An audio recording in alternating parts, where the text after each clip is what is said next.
Hello everyone and welcome back to my YouTube channel. So guys, today in this video I'm gonna tell you how to fix unable to install iOS 17.0.3 update on iPhone.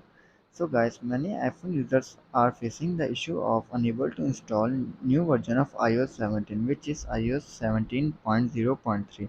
If you're also facing this issue, so guys don't worry. In this video I'm gonna tell you how to fix this issue. First of all, you have to check your internet connection. In secure, you have a stable and reliable internet connection. Download may fail if the connection is intermittent or slow. So you have to make sure you have strong signals of Wi-Fi. Then you have to restart your device. A simple restart can sometimes resolve update issues. Turn off your device by going to settings. Then go to Run and scroll down and then tap on shutdown. Shut down your iPhone and then restart it after 15 to 20 seconds later. Restarting your iPhone, you have to free up storage space. It is the main reason that if your storage is full, then this error can come. You have to make sure you have free up the storage space.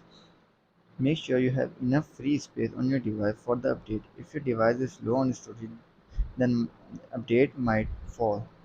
Simply tap on iPhone storage and see which apps and photos or videos are taking a lot of MBs or GB. If there is any app or photos or video which you do not want to use, try simply deleting them. Then if it still doesn't work, then you have to do last step, reset network settings. For doing this, simply you have to tap on your settings, scroll down, then tap on general. This will reset Wi-Fi password and other network password.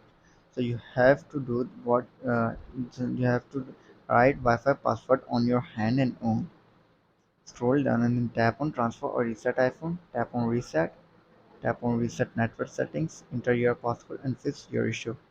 So guys, if this video helps you, then make sure to like and subscribe my YouTube channel for upcoming videos, and thanks for watching.